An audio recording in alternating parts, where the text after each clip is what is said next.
What is up, disc golfers? Today on Iceberg TV, I want to talk about how I think Brodie Smith is doing this season, and do we think he's on par to be the player he wants to be? Is he on pace to be one of the top players in disc golf? And we'll also compare his performances this year to his performances last year.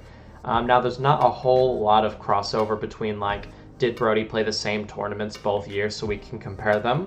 No, those tournaments haven't quite come up yet, except for Waco. And at Waco last year, he finished towards the bottom of the field. He finished in 80th, and this year he finished 47th, so that's a big improvement right there. But these two tournaments, Waco and the Open at Belton, were by far his worst finishes of the year. So I'd like to focus on the tournaments that he performed better at, because he performed significantly better at 4 other tournaments compared to these two. In these events, he's very consistently right around a top 25 player, and I think that's a really amazing stat to look at.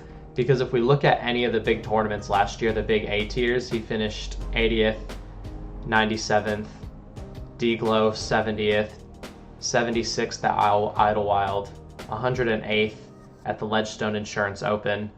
And then at this moment, he was like, I don't think this Disc Golf Pro Tour is going to work out for me.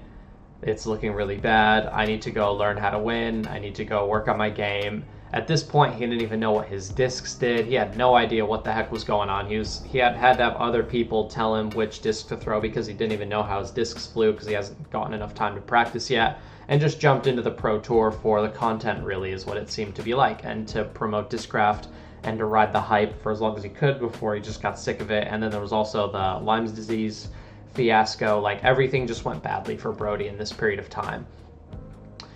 So when we take all of those things into consideration and compare these top finishes that he had here near the top 25, I think his season is going very, very well so far. So we have Brodie Smith in 24th place at the annual Texas State Disc Golf Championships National Tour event. Brodie's finishing on par with some of the best young players on the Pro Tour. Ezra Robinson, I know him, he's a really amazing player. Raven Newsom, he can be a top 10 guy if he continues to play at a high level. He bombs, he throws really far. He's finishing with the same score as Nate Perkins, a seasoned vet of the Pro Tour. He's been playing disc golf for a really long time at a very high level.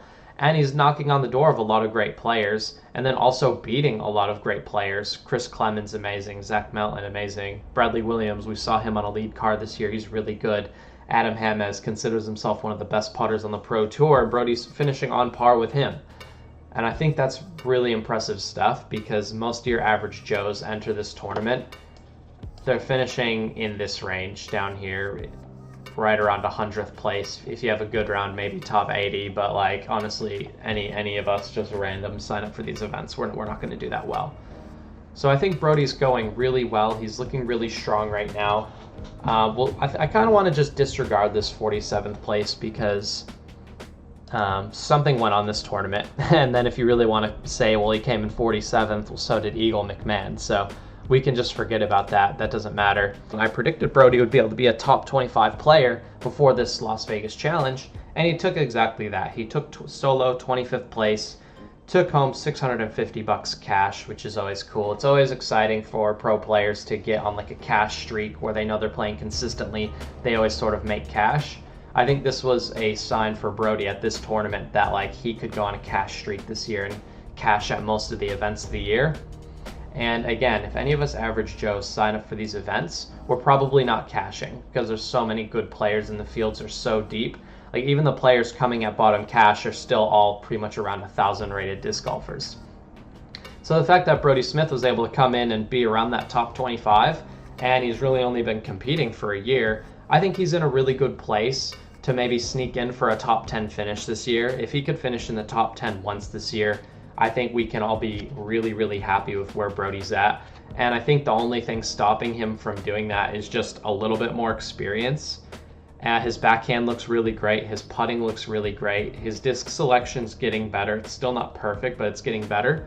And if he can dial in that forehand and that sidearm, he'll be in really, really good shape here. I love how his profile picture's a forehand as well. Like, this is the thing that's probably stopping him from being a top 10 player. If he can dial in the forehand and really tighten that up to be a little bit better than he is now, he could be a top 10 player. Leave it in the comment section down below. Do you think Brodie will make a top 10 finish this year? Thank you for watching. This is Iceberg TV, and take care.